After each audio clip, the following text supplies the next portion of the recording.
about the Iowa way to treat you when we treat you, which we may not do at all. There's an Iowa kind, a special chip on the shoulder attitude we've never been without that we recall.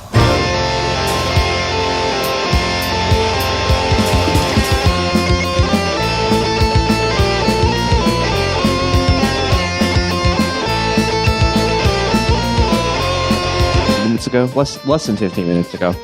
Really? I mean, I have been awake since 9, but I didn't get out of bed until 10 minutes ago. I got up at like 8:30. Wow. I have my morning early gas riser station drink. Look at the tiny straw. You got up at 8:30 and you've already been to the gas station? Well, somebody else went to the gas station and brought me back simply. I see how it is. Mm-hmm. Yeah, but she got like the little coffee straw. Oh. Oh, okay. Evan, I have to show you something. I don't think you've seen this. I just saw it this morning, and it is so funny. I love this. I saw this video on Adam Steen's Facebook, like right when I woke up.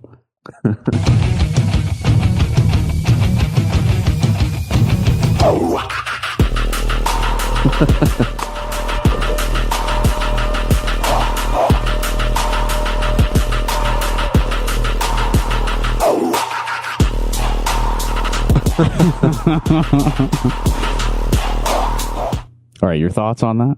They couldn't get the original version? They had to do the remix? A weird remix of Down with the Sickness. Yeah. It's kind of cooler, though. It's got sort of a trap flair to it. Well, I don't think Adam Steen is down with trap music. You know, I'm sure he loves David Draymond, though. He kind of looks like him. Yeah. I was going to say, I do feel like David Draymond and his politics are kind of aligned. I don't know. Actually, I don't know. I assume that Adam Steen is going to be pretty pro-Israel. Gotta be. Well, yeah. Yeah. But I don't know if he said that much about it. Talk about. I have another clip we're going to talk about that I think leans that direction. Okay. Yeah. I kind of figured.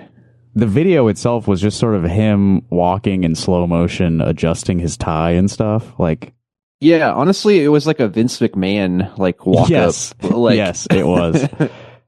This shit's embarrassing. Just a man in a suit adjusting it, and like very close up shots of him. Yeah, he's like a narcissist for sure. Like this video, like really, I don't know. It kind of disturbs me.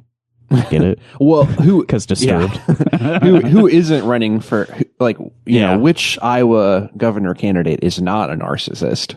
Of course, but or I mean, you could even extrapolate further and say like most politicians, but yeah, but you gotta. I don't know. I feel like this is too blatant. It's too in your face with his like self love. If I was not already inclined to vote for Adam Steen, which I'm not, I don't think this would get me on his side. You know, I would. Yeah, I do think it's kind of off-putting. It's hard to imagine anybody being like pleased seeing this video. Yeah. Well, I don't know. I mean, he's got the Bob Vanderplaat's endorsement. So yes. There's another endorsement we're going to talk about in a little bit. Well, this is Rock Hard Caucus episode 246, everybody. We're getting very close to 250, which is a big milestone. I got something huge planned for 250. Nice. Not really, but maybe I'll figure something out in the next couple weeks. If you say it, then you have to do something, you know? Yeah. All right, so that was very like aesthetic focus. We're very surface level talking about Adam Steen here, but this, we do have more Adam Steen news to address, and this is a little bit more policy focused. We got this video from Laura Bellin at Bleeding Heartland. Simply put, I am denouncing Sharia law, and my commitment to Iowans is to ensure Sharia law is outright banned from our state. I'm going to pause there. He's making outlawing Sharia law a big part of his campaign in the primary to become governor of Iowa. Yeah. So we already have this thing called the law, and it's not the Sharia kind. I think that's the only law. We have like one set of laws. I mean, there's like federal, state, Sure. county, whatever. But like, this is a very throwback to the even second Bush era. Yeah. Which I guess we're kind of there at in terms of culture right now. I did see quite a lot of ranting about Sharia law in the Obama years as well, but it does seem like this is purely directed at people who are 80 years old. Yeah. And completely ill-equipped to handle the current media environment. Like, brains absolutely cooked and rotted by right-wing social media and like OAN type shit. Mm-hmm. Have absolutely no semblance of reality, objective reality. Yeah. Also, terrified of Muslims. Don't know any Muslims. Yeah, I've never met any. I've never met anyone who's not a white Christian. Yeah. And yeah, Adam Steen is like the most explicitly like Christian nationalist of the pack. I think. I guess maybe Brad Sherman is also on the same path, but like. This guy brags. This is like what he leads with is like, I banned another religion from the state capital. Mm-hmm. I pick and choose which religions the state approves of. That's my job. Yeah. my role as a follower of Christ. That takes precedence over any sort of like semblance of secular law. Was there an Islamic display at the state capitol? Because I mean, I feel like Adam Steen would be like, take that shit down right now. Yeah, let's find out. Let's find out if he allowed that to happen, and maybe that'll tank his campaign once his handful of rabid followers find out that he actually didn't persecute Muslims in the state capitol. Let's hear a little bit more of this video. And in no way will gain even a small foothold in any governing body across the state of Iowa. There are a lot of concerns right now around the state of Iowa. And again, I've been traveling the state here now for 8 months, and I meet with people, and Sharia law is starting to embed itself into communities across the United States. It is? Sharia law is embedding itself in communities across the United States. I'm going to be honest with you. I don't even fully know what Sharia law is, other than it's like, Islam. Like, religions have certain rules that their adherents try to follow, right? So Sharia law, I imagine, is a set of principles and rules that Muslims try to adhere to. Yeah, that's pretty much it. and even like most like Islamic states like don't, it's not even necessarily like the law, it's like a lot of it's like family court type stuff, or just rules for like conduct. Right. Yeah, as opposed to having monuments to the 10 Commandments inside of like federal courthouses and shit. Yeah, which is good. Yeah, it is. And I am here to ensure that it does not embed itself here in the state of Iowa. Okay. Well, thank you, Adam, for protecting us from Sharia law, which is clearly a threat to all Iowans. I'm constantly being threatened with like fines, Muslim fines, for breaking the rules of the Quran. I can't step outside my house without getting a citation, a Sharia law citation. Yeah, Islamophobia is now that anti-Semitism is all the rage. Islamophobia is kind of sneaking back into the limelight. Yeah, it never goes away. If you delve the depths of like Facebook comments, Islamophobia never really faded. There are certain people who have always carried a torch for hating that particular other. Yeah. Official position of Rock Hard Caucus on Islam. It's good. We follow it. We endorse all state-sanctioned Islam. I think that this is not a Christian nation. This is a Muslim nation. I mean, they took your shit and they made it better, honestly. Very it's true. Like it's a newer version. It's more recent. Testament. Yeah. Newest Testament. Well, unless you're a Baha'i. You can't forget Baha'is. Yeah. How many damn testaments are there now? I was thinking like you split off from Christianity into either Islam or Mormonism, which of course came much later, but those are the two post-Christian branches in my mind of the Abrahamic religions. Even though Mormonism is sort of a sect of Christianity, it's definitely doing its own thing. Right? Yeah, I don't think a lot of Christians would ever claim them. And which religions are growing the most? Right, Islam is the world's fastest growing major religion. Yeah, definitely. So I guess we should probably be afraid of Sharia law. It's coming soon. I'm not too worried about it, to be honest. Yeah. I think these people are racist. I think that's the main motivating factor. I think it's pretty clear. Is that what's going on? I think that's what's going on. Yeah. Okay, so I mentioned that we're going to talk about an endorsement that happened this week. As everybody knows, the state of the race for the Republican primary for governor of Iowa, Randy Feenstra is the guy who's like, it's his race to lose. And then you've got this group of other guys also in the running, sort of competing for the not Feenstra lane in the primary. So you've got Adam Steen, Brad Sherman, who I mentioned already, Eddie Andrews, and we haven't mentioned yet today, Zach Lawn. Hey, I saw an Eddie Andrews sign near my home. Actually, it used to be like an Iowa Minutemen sign. Oh, I think you've seen it. Yeah. We drove to the fair. So that sign is now an Eddie Andrews sign. And that's the only Eddie Andrews signage I've ever seen.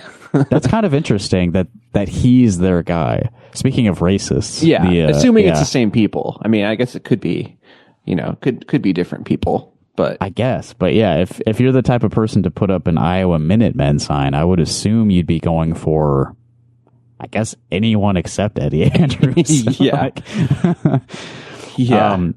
Like perhaps Zach Lawn, who made the news this week because he has won the coveted endorsement of former Congressman Steve King.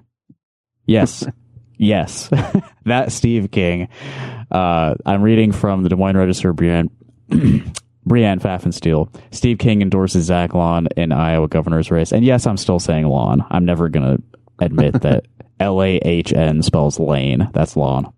So, former Congressman Steve King threw his support behind Republican gubernatorial candidate Zach Lawn at a campaign event in Altoona, contending that Lawn is the only conservative in the race with momentum.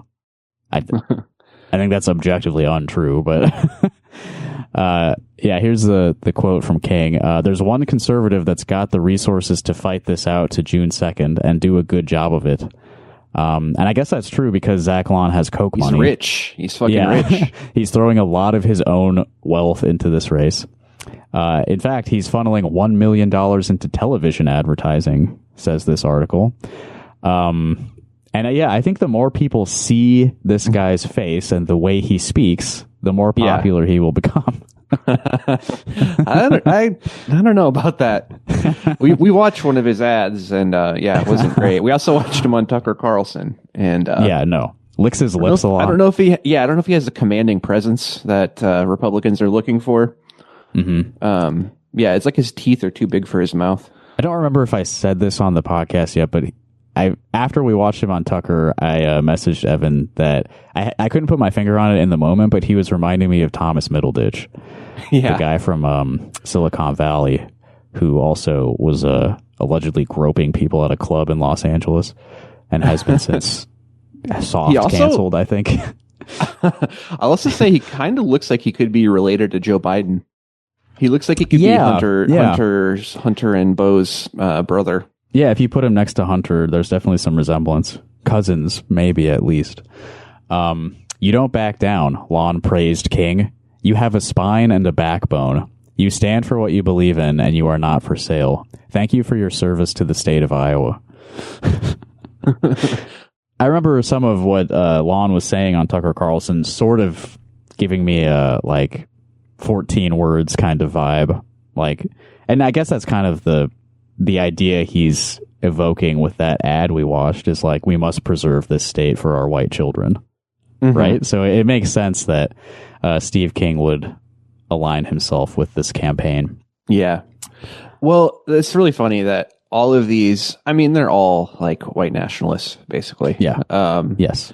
It's so funny that all of these like very similar candidates, like the Iowa, whatever powers that be in the Iowa Republican Party, can't just make up their mind and all endorse the same guy. Like, yeah. Branstad endorsed Feenstra, fucking Vanderplatz endorsed Steen, Steve King endorsing Zach Lane. It's crazy. Well, that was kind of my first thought when this news came out that Steve King has endorsed Zach Lawn is, he's got a vendetta against Feenstra, of course, because Feenstra was like the handpicked empty suit that they used to knock him out of office. And this, ironically, like, I feel ensures that Feenstra is going to win the primary. Like, by splitting the other guys up this much. I mean, Vanderplatz is an important endorsement. I feel like Steve King endorsing is going to have a lot of sway in that district. Yeah. Like the northwest corner of the state. So they're really just splitting the vote, the non-Feenstra vote, by giving too much to these two other guys. Yeah. He does say, it says at the end of the article that King said he's confident Lawn would also oppose the use of eminent domain for a pipeline project if he's elected governor. So I'm sure that's been like a pretty big thing in Steve King's world for the past few years. So yeah, but isn't everyone but Feenstra also against that? I don't think that's unique to Zach Lawn. Yeah. Yeah. So congrats to Zach for really just proving that he is perhaps the most racist of the other guys. Like nothing gives you more points among the white supremacist crowd than a Steve King endorsement in the year 2026. Man, it's been a long time since he got knocked out of Congress. That was 2020? 2018? Don't remember. Well, when was that? I think it might have been 2018. Yeah. No, it was 2020. Oh. Because 2018 was the year that J.D. Scholten almost beat him. Oh, right. So it was after that they stripped him of all his committees and shit. Yeah, which is why he got booted. Not because, the 4th district thought he was too racist, but because he couldn't do his racist job enough. Yeah, he was a less effective racist. He just was stupid about talking to the media about his genuine opinions. Yeah. This is nuts. Sorry, I just wanted to make sure we get a little taste of his voice. This is nuts. This is nuts. I don't use that clip nearly enough. I could just play that after every article we read. This is nuts. That's all we have to say. All right, what next? I didn't actually watch the Nathan Sage video. Do you think that would be good stuff? It's good, man. Okay. It's a wrestling promo, basically. Yeah. All right. So this is Senate related rather than continuing to talk about the governor's race. But you remember Nathan Sage, everybody? You remember him? Farmers f***ed over. I'm sure you remember that, right? He dropped out of the Democratic primary for Senate a while ago, months ago, I feel. And since he has pledged his support to Josh Turek in the very competitive primary between Josh Turek and Zach Walz. I, of course, am very supportive of the Zach Walz campaign because he lives very close to me, and I like that he wasted a bunch of the Iowa Democratic Party's money. So those two things are like more important to me than any sort of policy differences. It's that he lives near me and he wasted a lot of party money. I like that. But Nathan Sage, I think, has thought more about this than I have, and I think he like stews in this. I think he like really resents Zach Walz, and he recorded a 4-minute video ranting about him. So like I said, I haven't actually listened to this yet, so I'm just going to hit play and see what we get here. Hey everybody, Nathan Sage here. Wanted to get on here really quick, mainly because you ever watch something so stupid that you don't know if it's real, so you have to put your glasses on to make sure it's real? That's how I felt watching this. Well, I paused, but have you ever watched something so stupid that you can't tell if it's real, so you put on your glasses to see if it's real? Yeah, I put on my AI detector glasses. I mean, I can't really see. I'm very I'm very sight impaired. I think so. Without my glasses, I don't know. I could probably be convinced that a lot of things were real. Yeah. Bit of a tangent, but I think that my eyesight might be getting worse. Is that supposed to happen as you get older? I don't know. Mine kind of plateaued. Mine doesn't really get any worse now, but it got real bad when I was younger. Yeah.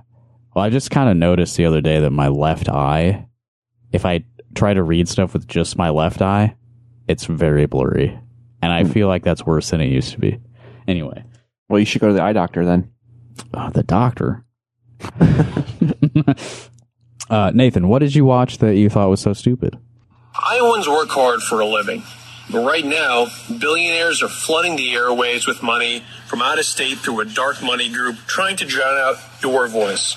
I'm Iowa State Senator Zach Walz, Democratic candidate for the U.S. Senate, and I'm running against this corrupt system.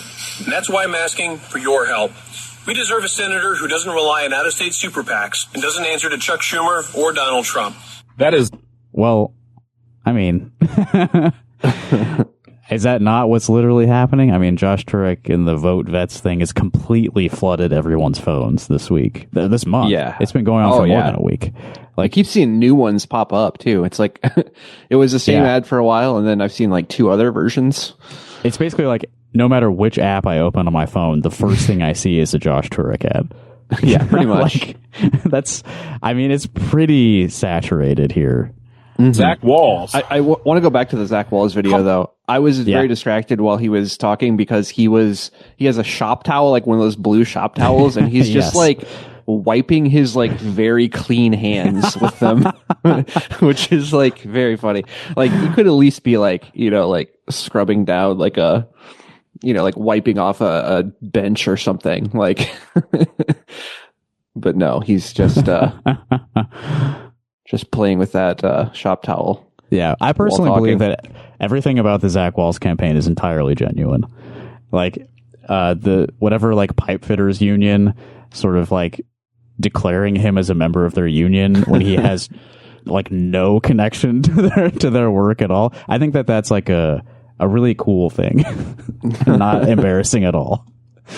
Walz cosplaying as a working class individual, talking about dark money in our elections and super PAC money, running ads in Iowa, people tied to Chuck Schumer, Donald Trump, blah, blah, blah. Here's what I'll say. First off, that I think everybody needs to know. Zach Walz is a fucking millionaire. Okay? Holy shit.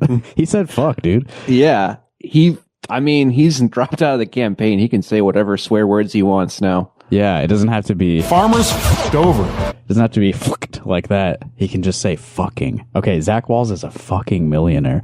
Wow.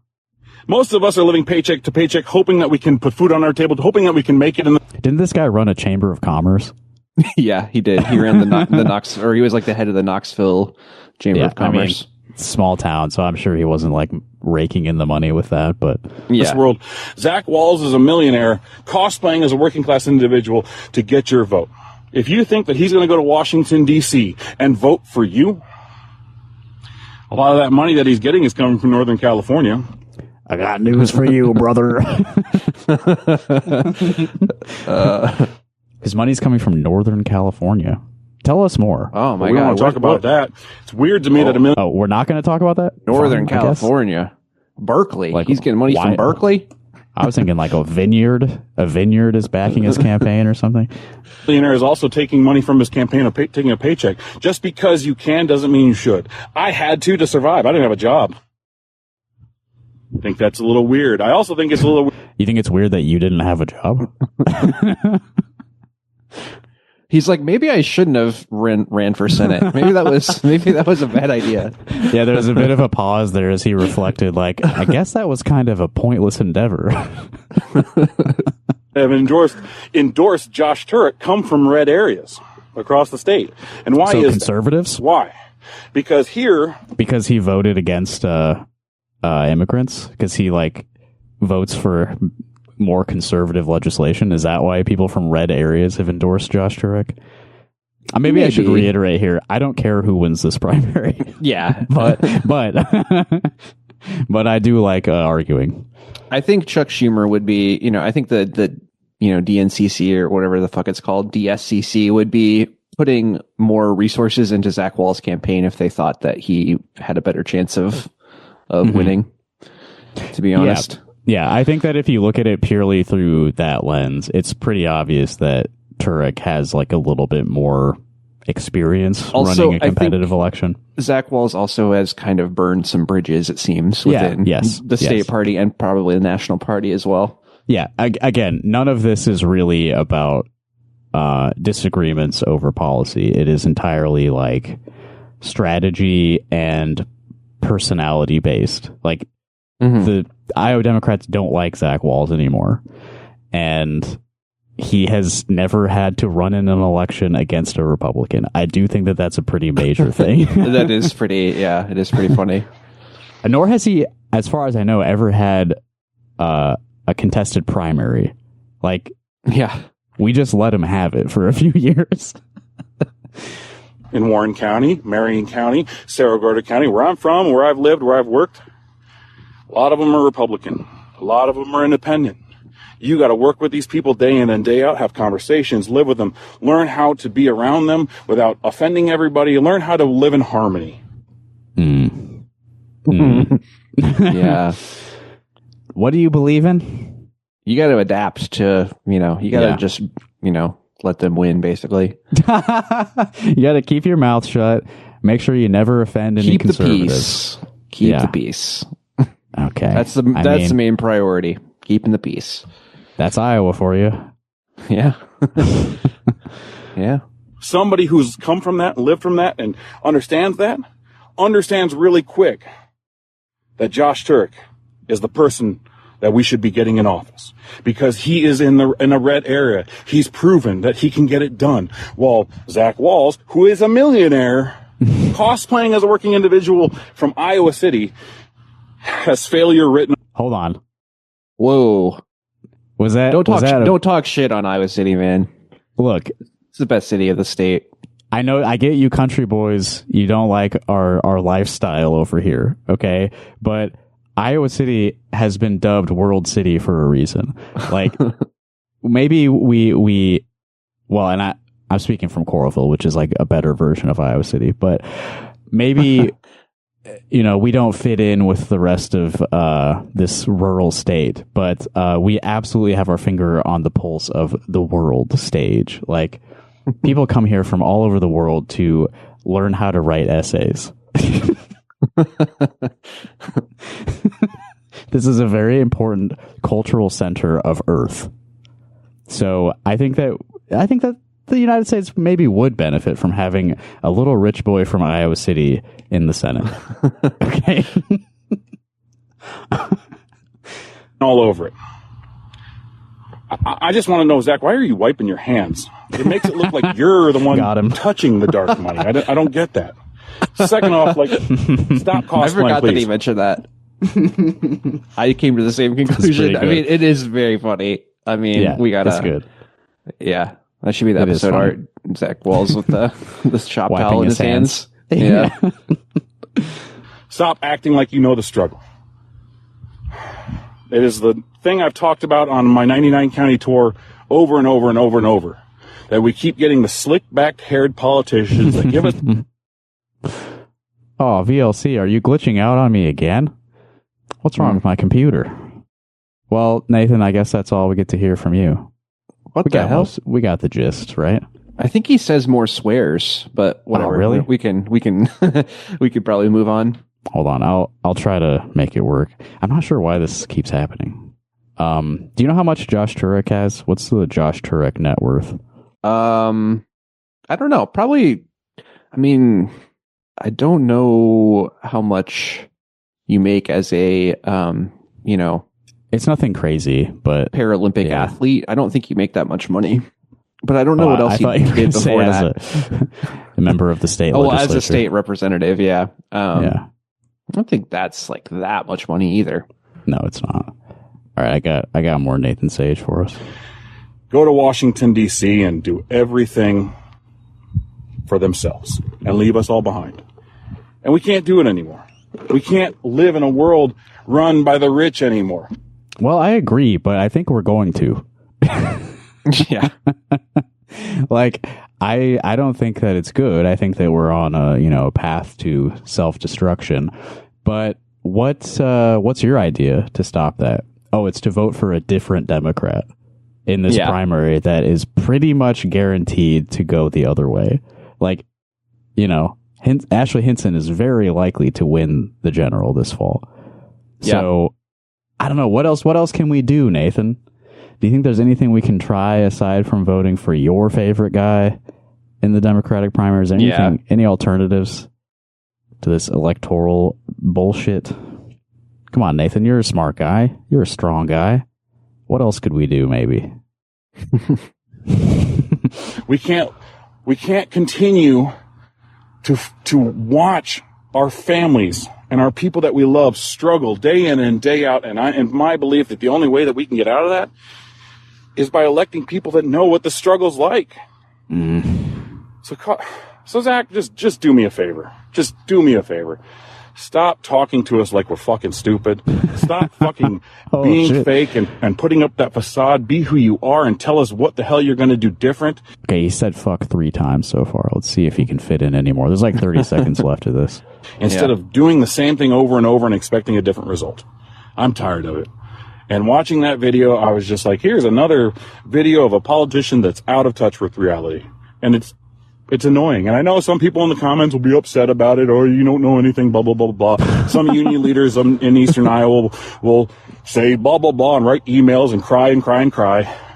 The reality of... Are people emailing Nathan Sage angry about his videos? He should share some of those with us. That would be fun. How dare you?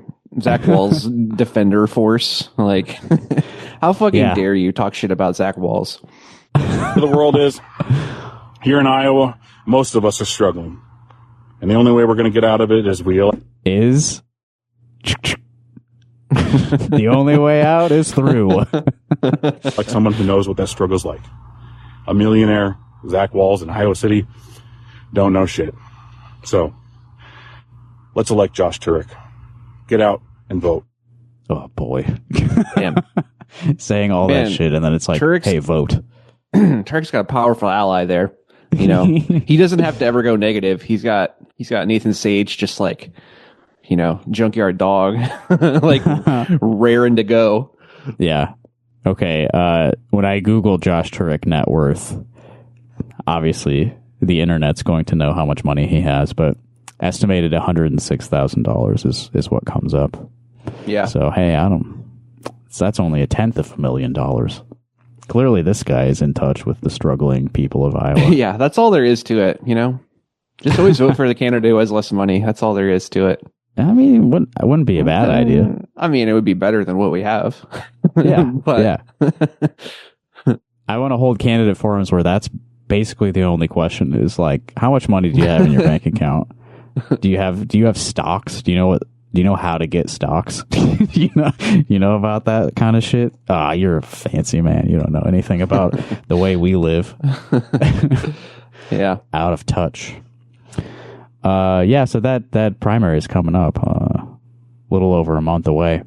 Oh, right. We haven't talked about the Democrat who's running for governor yet today, which we have to do. We're obligated to do that on every episode.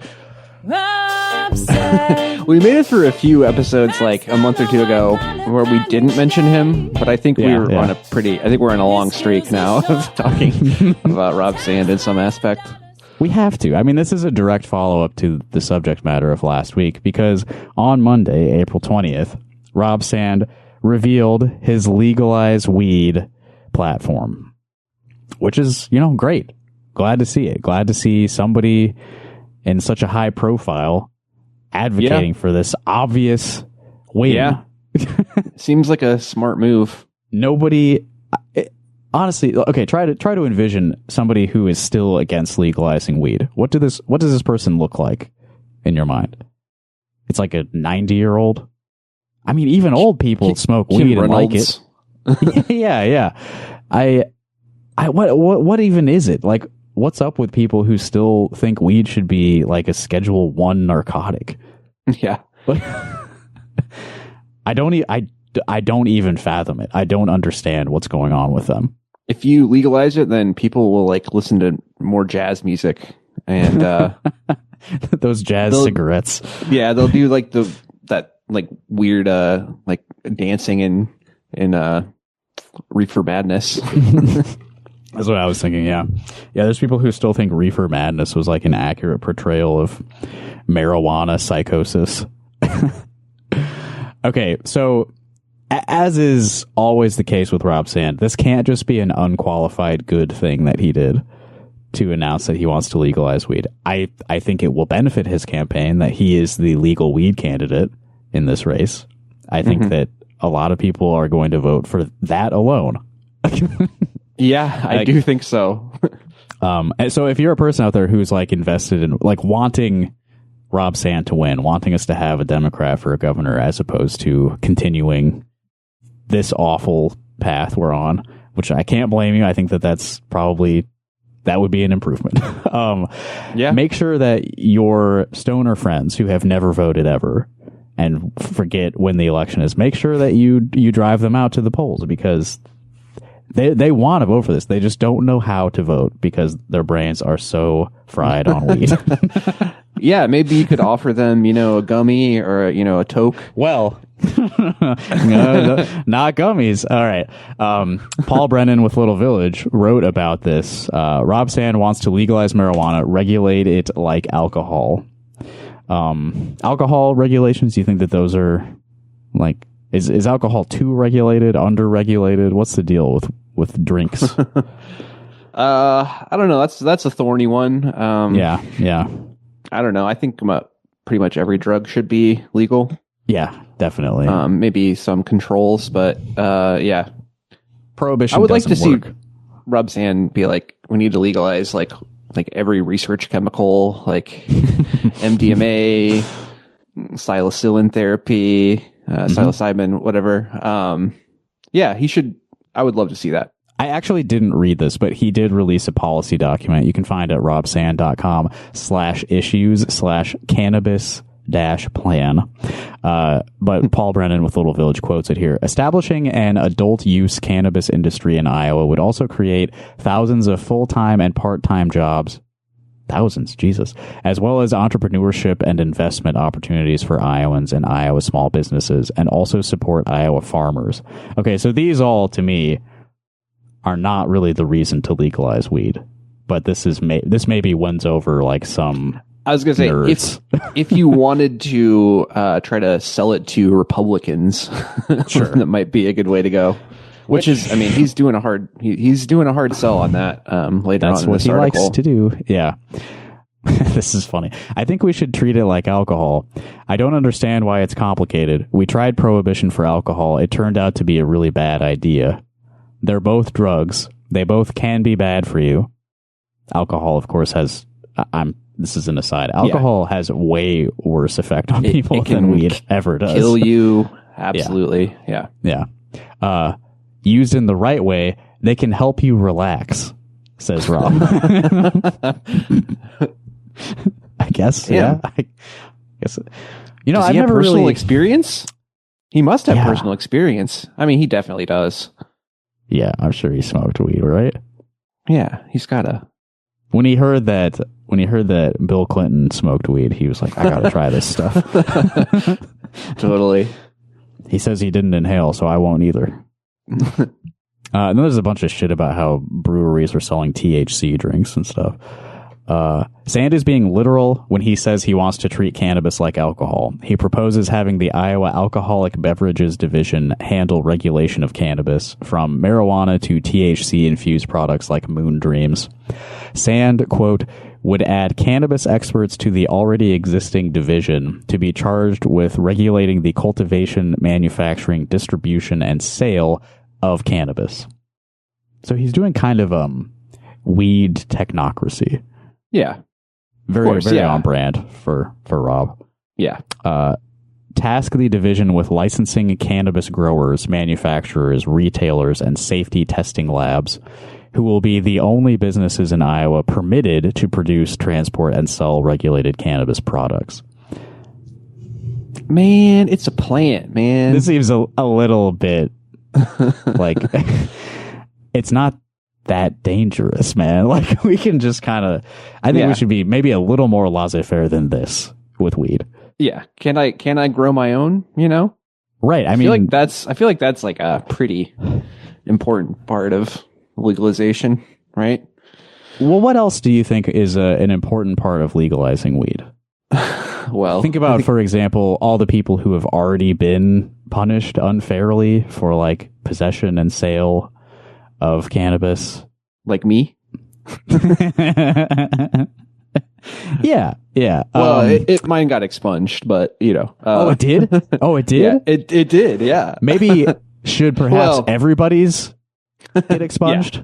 It should. Like if we're recognizing that this drug should not be treated as like a controlled substance, that legalizing weed is like a fair, sensible thing to do, then that means that it was unfair and nonsense to so severely punish so many people in the past for having, using, selling this drug, right? Mm-hmm. I think it only makes sense if we're legalizing this. We have to have some amnesty for people who were unfairly punished for this unjust law. Oh, Yeah, but that seems like a pretty no-brainer kind of thing. Like, our bad. The government should just be like, our bad, you know? We've gotten to the part of this policy that really pisses me off. One group that might not benefit from Sand's approach to legalization is people who have convictions for simple possession on their records and are still dealing with the problems that can create. Expungement of prior convictions for simple possession that don't involve violence is typically seen as a necessary part of legalization by advocates. Offering the possibility of erasing otherwise minor convictions is something most states have done as part of legalization or soon afterwards. Sand isn't committed to expungement. So who are the people who have like been dealt the brunt of this unjust prohibition on marijuana? Are there any disparities between certain groups Yeah. of people? Yeah. Is Iowa one of the, states that has the biggest racial disparities when it comes to criminal justice? Right. So who is being punished the most for weed crime? It's black people. Like, that's, the data will show you that. I don't have the data in front of me, but I've read it before. And that's simply the truth, and we know that people of color are not treated fairly by the justice system in general, whereas some white people will more easily get their records expunged related to that kind of thing. The justice system is not as likely to feel as forgiving when it comes to people who aren't white. Everyone knows that. Rob Sand knows that. Of course he does. He's too smart not to know that. Okay, it's a conversation I'm willing to have, he said when asked about expungement. I think there are fair points on both sides of things. Okay, before I read on, could we speculate? I mean, I think everything we were just saying is a pretty fair point on the side of expungement. Mm-hmm.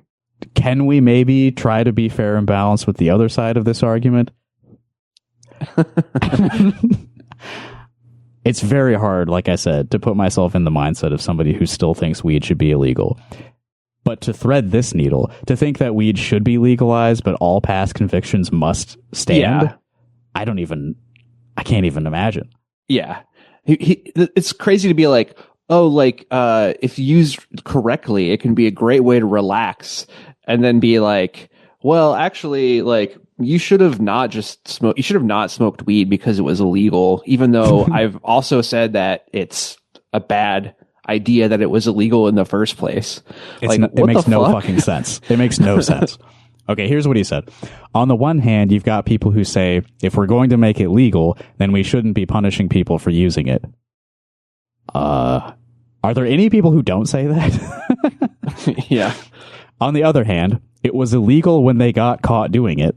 So I think this is stuff that would have to get sorted out in a conversation with the Iowa legislature. Oh, okay. Well, if we're having a conversation with the Iowa legislature, weed is not going to be legalized, Rob. Yeah.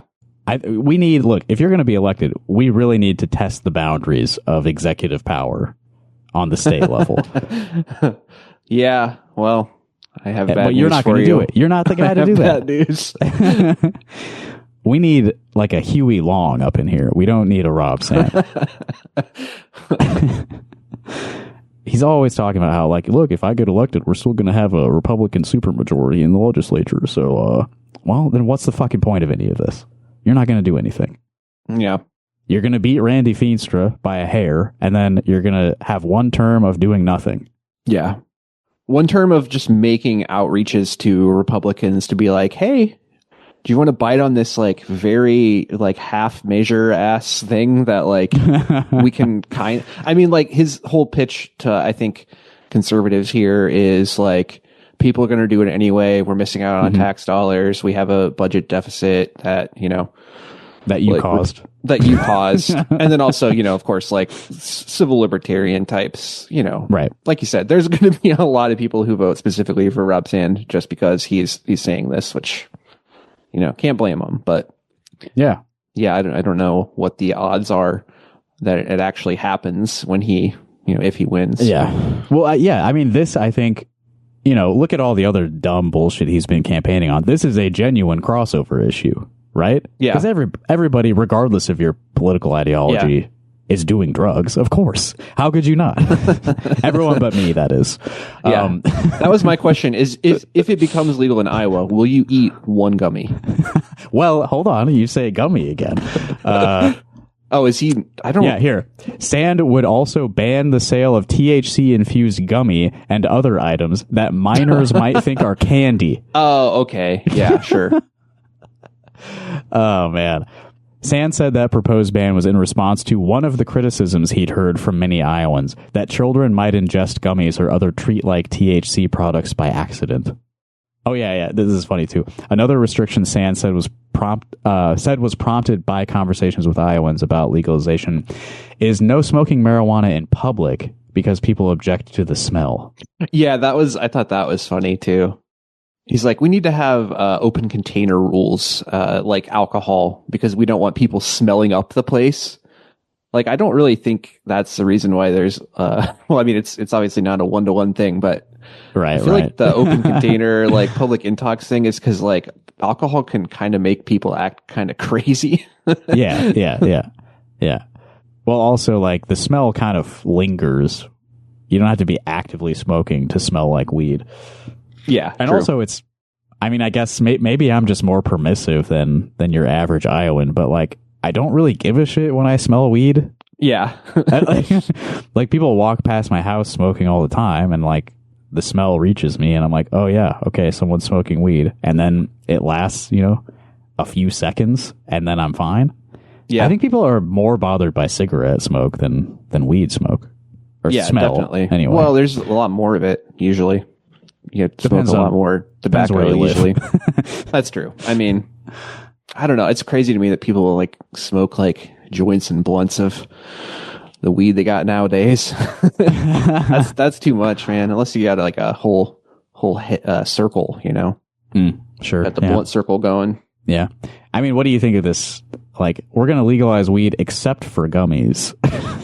Yeah, that's ridiculous. It's very stupid. But you're going to be okay with like weed seltzers and stuff? Because that's like probably more likely to be, you know, consumed by a child. Because like every package of gummies or, you know, anything I've ever seen is like, it has like childproof packaging to begin with. Has Rob said anything about like changing gun laws in Iowa? I mean, if we're going to be scared of a kid eating a THC gummy, like, you know, they can like legally bring a gun to school with them. That's not, I'm exaggerating a little bit, but I mean, like, why not? You know, you have to keep your gummies in a safe when you're not actively consuming them. Yeah, one funny part about this is like all this conversation was happening at a brewery, like Lionbridge in Cedar Rapids, and they sell gummies currently. the place where he was like having this conversation does sell gummies, and the owner, the owner said like, "Oh yeah, I'd be okay with you banning the gummies because they don't sell that much of them." It's like, okay, I guess it doesn't really make any sense, but all right. Like I said, You know what? Rob Sand can't just like release an unqualified good policy proposal. It has to have some dumb bullshit attached to it. Yeah. I was just going to tell you that I actually did not start my recording. Oh, no. Do you want me to start it now or just go ahead? Sure.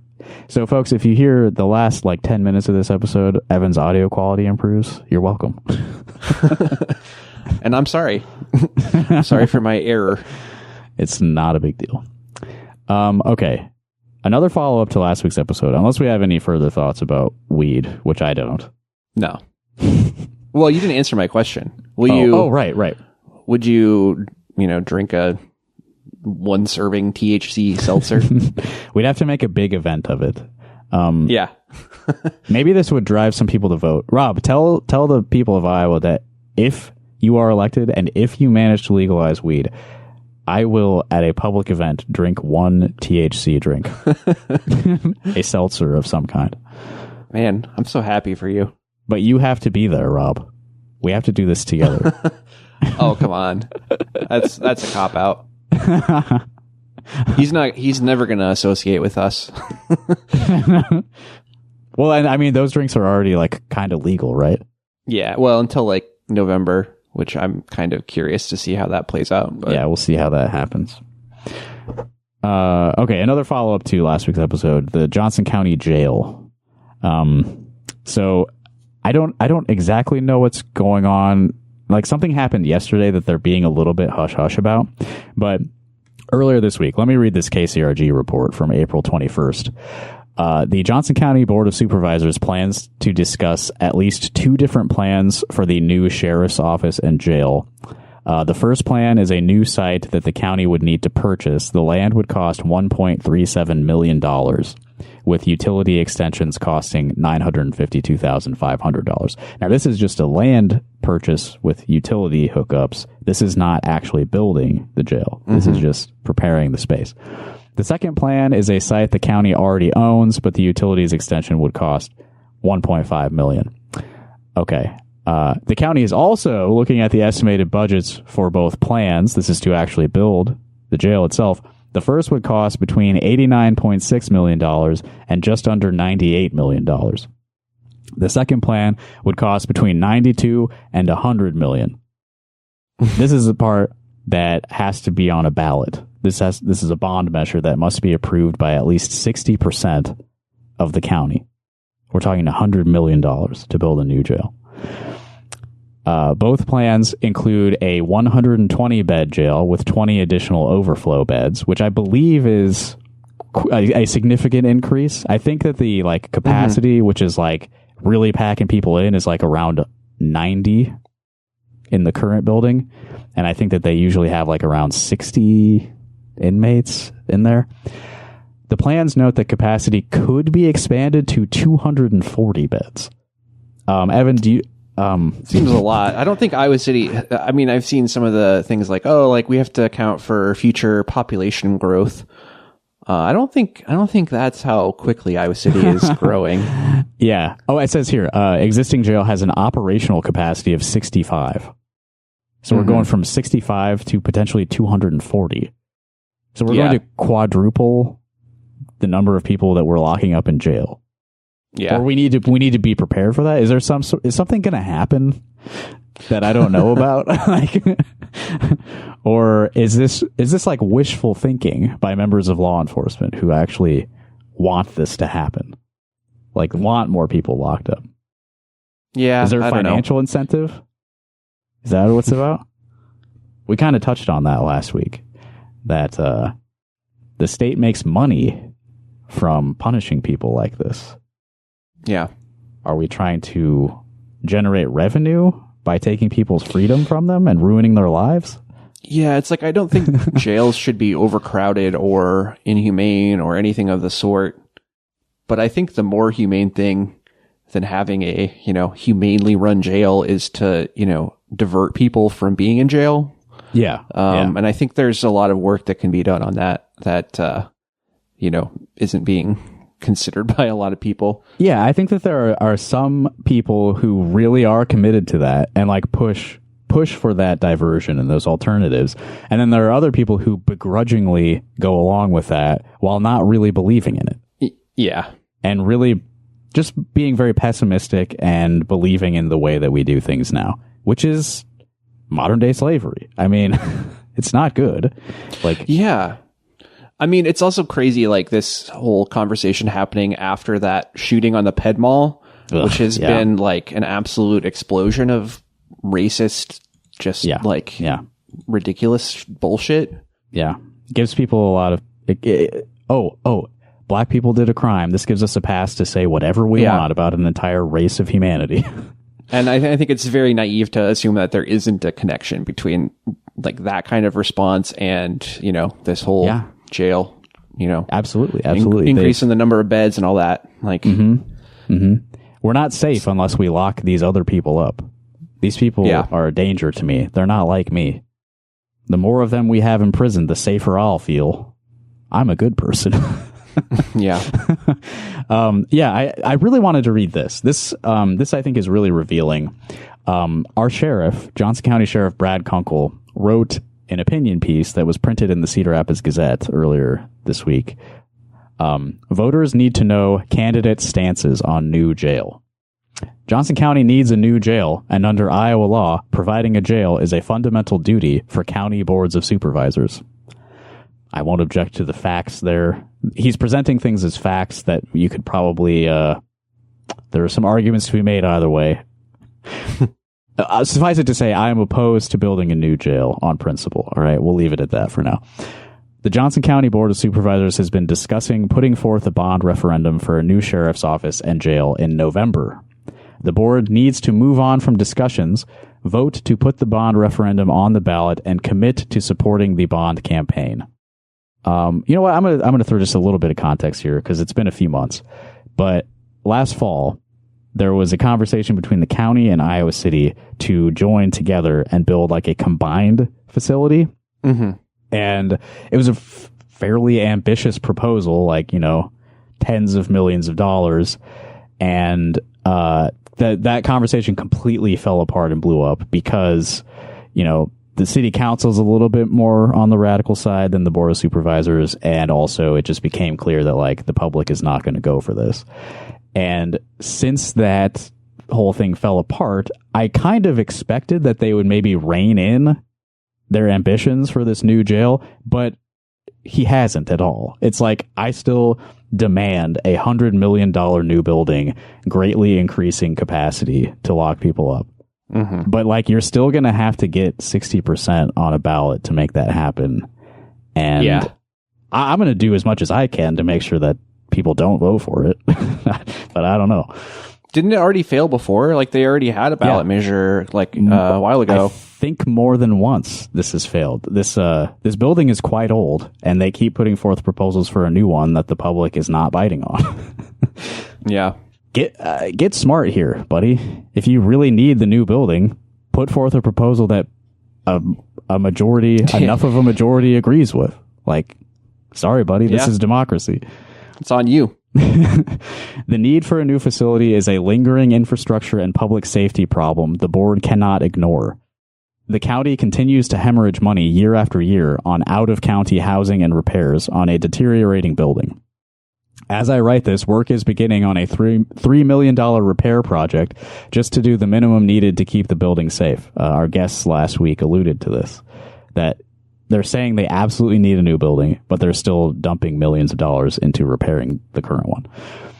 The jail is a safety concern for the staff, inmates, and the general public.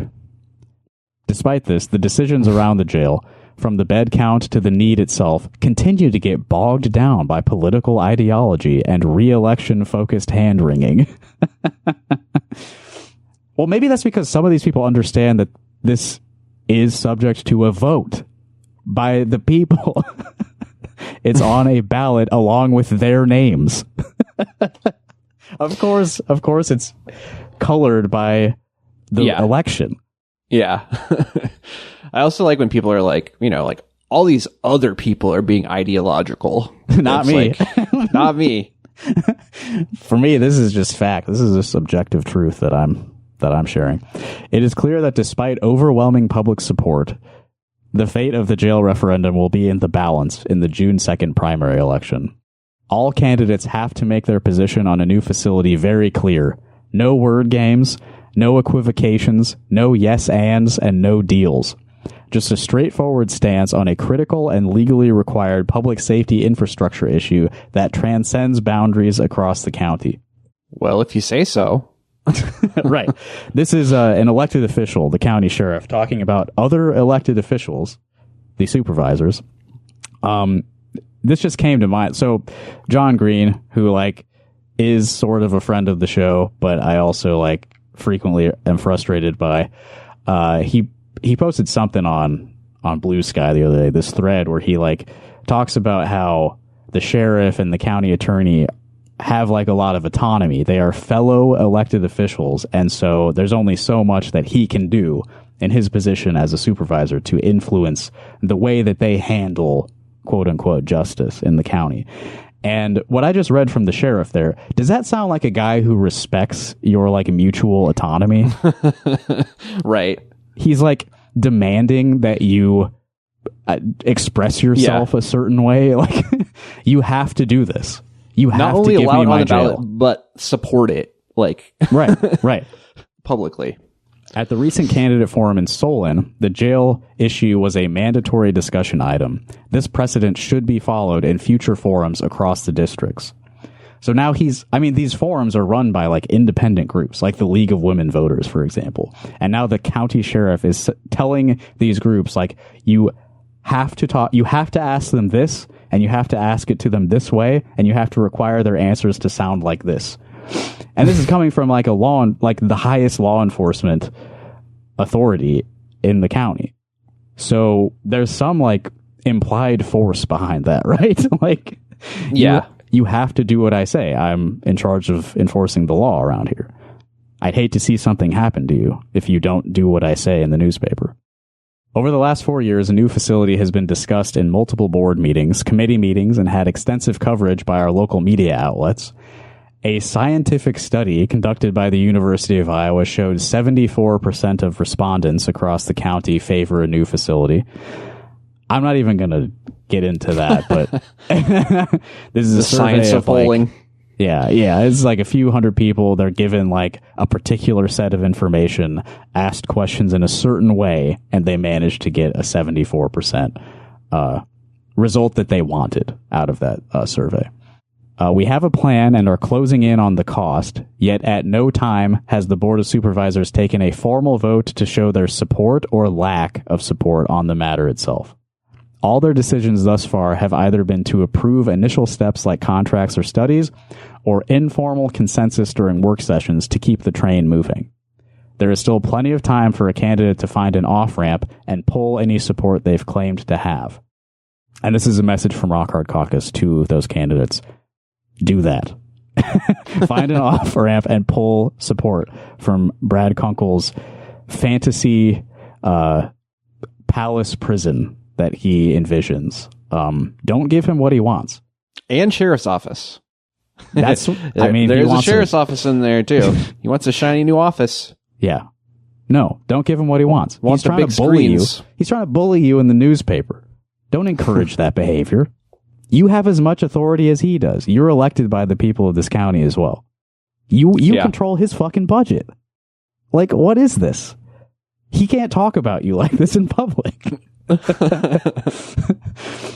There will be attempts to derail any momentum, and it will likely come in a couple of ways. Podcasts, for example. Yeah, definitely podcasts. Board members will seek some sort of way to appropriate a current social issue and conflate it with the jail as being a symptom of the problem. We certainly haven't seen that going in the other direction, as Evan was just talking about. Right. We certainly haven't seen anybody out there using a tragic event that happened very publicly to support increased police presence everywhere, and how dare you question the need for a new jail when a teenager shot a few people. I mean, not that that's... Look, it is a big problem. It's a big deal, but it's one thing that happened one night. Yeah. having a big fancy new jail is not going to do anything to prevent that from happening again. Yeah, I mean, if we want to get into science and, all Right. of these things, like, deterrence doesn't work. It does not work. No. Like, Yeah. period. Yeah, why is this the only scientific study you seem to care about? The one that tells you the people want me to have my new fancy office. You know what actually does work? A lot of those social issues that you're talking about, if we actually, treat those social issues, then that can have a serious impact on, reducing crime. It reduces crime, and it reduces the number of people whose freedom we take away and lives we ruin as a result of the crimes that they committed. Not to take responsibility away from people who commit crimes entirely, but we're not that in control of our lives. Most people, we do bad shit, and there's a lot of inputs that we don't control before the output of us committing crimes. It's just the truth. If you had any fucking empathy, you'd understand how people end up doing bad things. Yeah. If you watch The Wire, The Wire enough times. Sure. The guiding light of David Simon. Yeah. Or you'll see an effort to insert a poison pill into the ballot referendum itself. Brad, you are demanding a $100 million facility. You are demanding that this be built so that you can expand jail capacity to 240 people, quadrupling the operational capacity of your current jail. You don't think that might be a poison pill for some people? There are people in this community who are sympathetic to your arguments who don't agree with the excess that you insist is mandatory. You are the poison pill, Brad. Yeah, it's also funny to just immediately go to if it fails, it's because of some kind of conspiracy. Sounds like Donald Trump to me. Yeah. You sound very Trumpian, Brad Kunkel. Don't let yourselves be fooled. The candidates in this race owe you a clear stance on the issue without sidestepping it. Under Iowa law, providing a jail is a fundamental duty of the Board of Supervisors. The candidates need to tell you plainly how they plan to follow the law. Ask them if they support a new jail facility. Then ask them how they plan to contribute their efforts to a successful bond campaign. You deserve to know. So yeah, like you said, Evan, not only do they have to support this being on the ballot, they have to support a campaign to make sure it wins. Yeah. That is what the sheriff demands of his fellow electeds.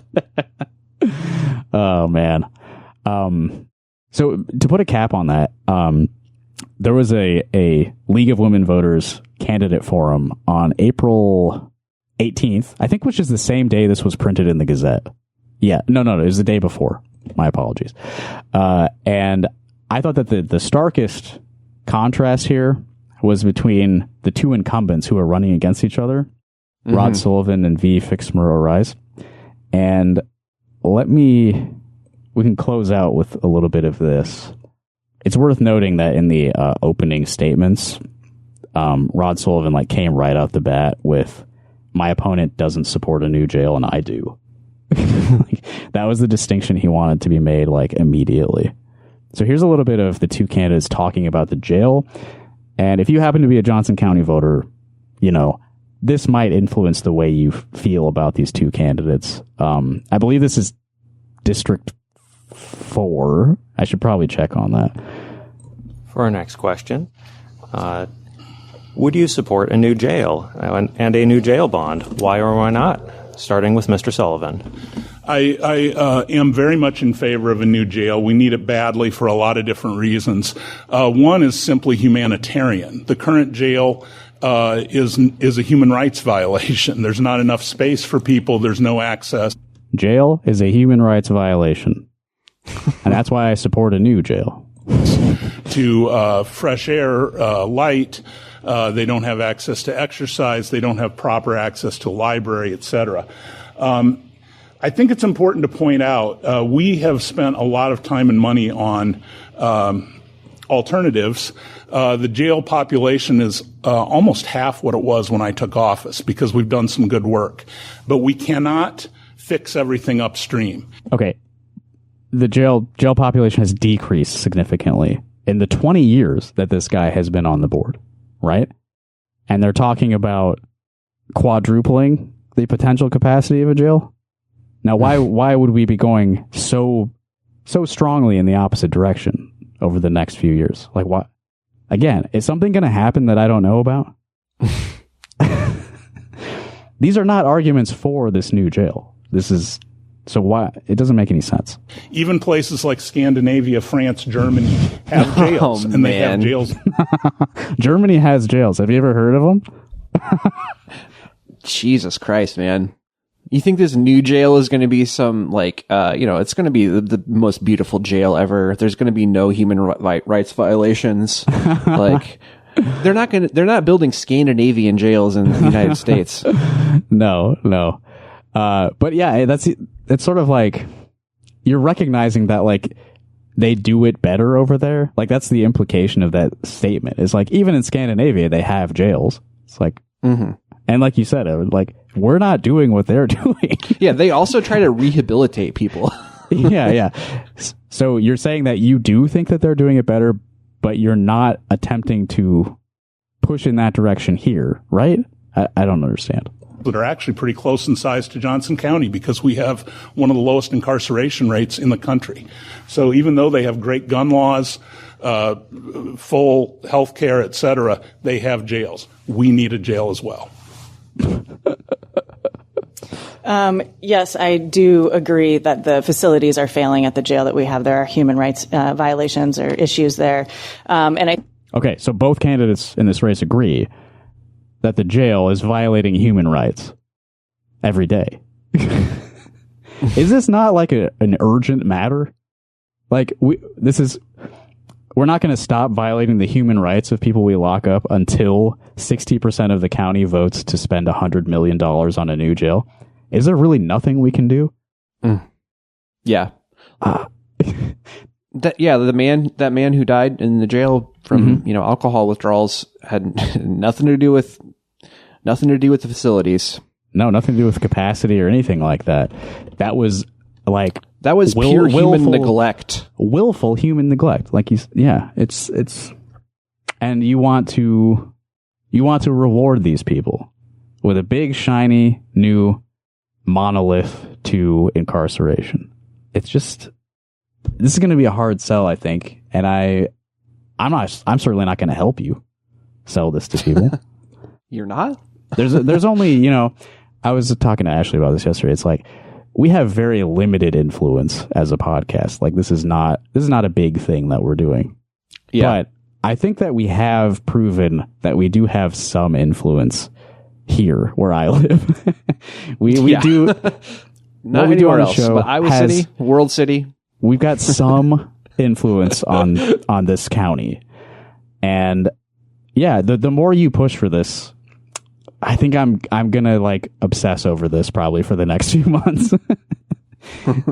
And yeah, I will be poisoning the discourse when it comes to the new jail, doing what I can to make sure it doesn't happen.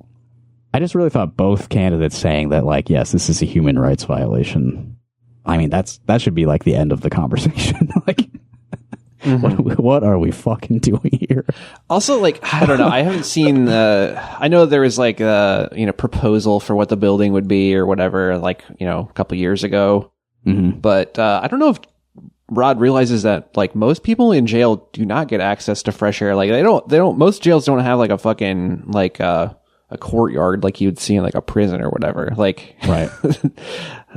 It's not. There's like the idea of like, oh, we're going to build a better jail and it's not going to have any problems is just like absurd. It's a fantasy. You're pretending that this is something it isn't.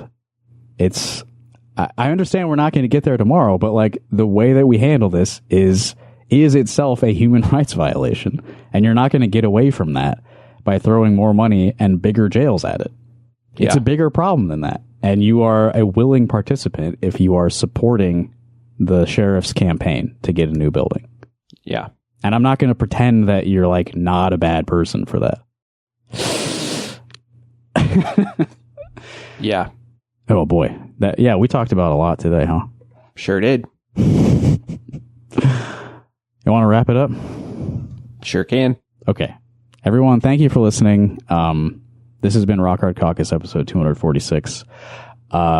I do have one event to plug. I don't have a ton of details on this yet, but I'm going to be playing a solo set at Public Space 1 on May 8th to support Emily Rach Beazle. I might be forgetting how to say their name, but they're a really cool bass clarinetist, does a lot of cool stuff with electronics and pedals. Pretty excited to play a show with them on May 8th. If you would like to call us, we'd love to hear from you. 319-849-8733. Do you support the jail? Do you support a new jail? Tell us why. Give us something to argue with. 319-849-8733. You may end up on a future episode of Rock Hard Call Us, of which we just released a new episode this week. You can find it at patreon.com/rockhardcaucus. $1 for audio, $5 for video. It's one of the best deals you'll ever find in paywalled podcasts. Patreon.com/rockhardcaucus. Yeah, most people charge $5 for extra episodes. But we don't value ourselves in our work. What was your favorite voicemail on the last one that we did? Probably the Project Hail Mary stuff. Yeah. We talked about Andy Weir, the author. Yeah, I like to get off some controversial sci-fi movie opinions. I liked talking about Jodies. That's the subject that comes up a lot because one person who calls in has a particular interest. One person who really represents the Jodies. All right, we're going to close out with some local music. The legendary Iowa City band Lipstick Homicide just released an EP called The Stone of Opportunity. Find it at lipstickhomicide.bandcamp.com. We're going to play a little bit of their song Delegitimize now to close out. If you have some music you'd like to play on the podcast, please go to our website, rockhardcock.us. There is a link near the top of the page to submit your music. You can also just email it to us or whatever. I'd love to hear it, and I'd love to make other people hear it. That's been Rock Hard Caucus. Thank you, Evan. Thank you. And thank you out there, whoever you are. Bye. Bye.